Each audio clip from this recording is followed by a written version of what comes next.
আসসালামু আলাইকুম প্রিয় বাংলাদেশবাসী, আপনারা দেখতে পারতেছেন আমাদের একজন সিনিয়র সহকর্মী ভাই, যিনি কমলনগর হাজির বাজারে একটি রেন্টিকারে চাকরি করে। স্টার টেলিকমের যে স্টার রেন্টিকার, ওখানে চাকরি করেন। উনি গতকালকে রাত্রে ঢাকা থেকে আসার পথে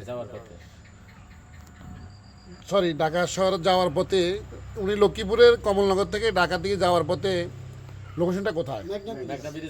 আমরা ঢাকার লোকেশনটা কোন? মেঘনা ব্রিজের গোয়ায়। কি হয়েছে সেখানে আমার সাথে?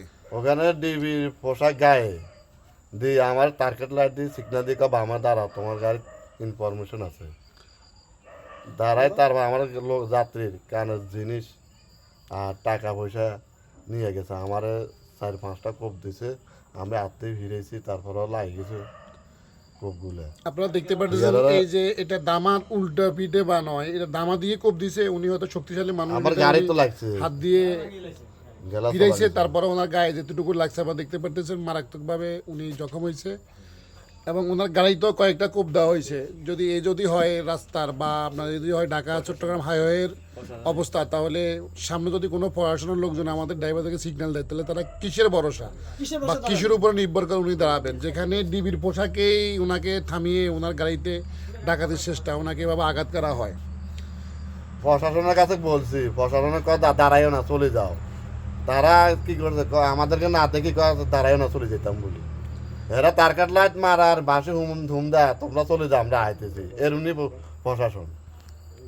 এই যে আমাদের আজকে ওনাকে দেখার জন্য অনেক সহকর্মী বাইরে এখানে আসছে, আপনারা দেখতে পাচ্ছেন। আসলে এখন সবার মনে একটাই ভয়, যে রাস্তায় যদি আমাদেরকে দাঁড়াতে বলে, পুলিশের পোশাক ইউনিফর্ম পরায় আমাদেরকে দাঁড়াতে বলবে, কিন্তু তারা অরিজিনালি পোশাক না, পুলিশ না কি, আমরা এটা কিভাবে ব্যবসা করি। আমাদের এখানে পুলিশের পোশাক পরে, ডিবির পোশাক পরে সিগন্যাল দিচ্ছে আপনার ওই যে লেজার লাইট দিয়ে। তাহলে আমরা কি করে বুঝবো যে এটা পুলিশ না ডাকাত?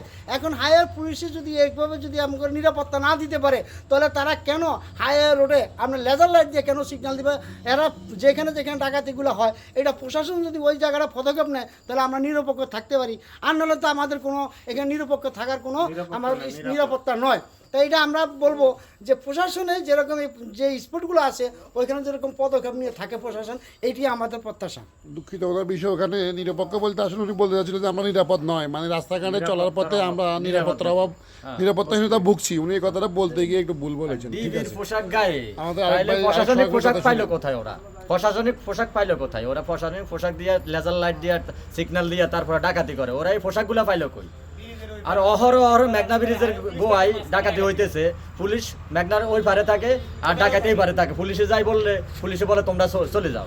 পরিশেষে আমরা রাষ্ট্রীয়ভাবে রাষ্ট্রের কাছে এতটুকুই আশা করব, অন্তত রাষ্ট্রীয় যে আইন শৃঙ্খলা বাহিনীর যারা রাস্তায় পেট্রোল ডিউটি বা বিভিন্ন ডিউটি করেন, ওনাদের কাছে দাবি রইল, অন্তত আপনারা আমাদের চালক ভাইদের বা যানবাহনের নিরাপত্তার জন্য উদ্যোগ আরও জোরালোভাবে যদি গ্রহণ না করেন, তাহলে আসলে আমরা নিরাপত্তাহীনতা ভুগতেছি। আমরা এই রেন্টিকারের পক্ষে, বিভিন্ন ড্রাইভারের পক্ষ থেকে আমাদের দাবি হলো, আপনারা ঢাকা চট্টগ্রাম হাইওয়ে এবং প্রশাসনের নিরাপত্তা, আমাদের সাধারণত ড্রাইভারের জন্য যেন নিরাপত্তা জোরদার করা হয়, এটা আমাদের প্রশাসনের কাছে দাবি রইল।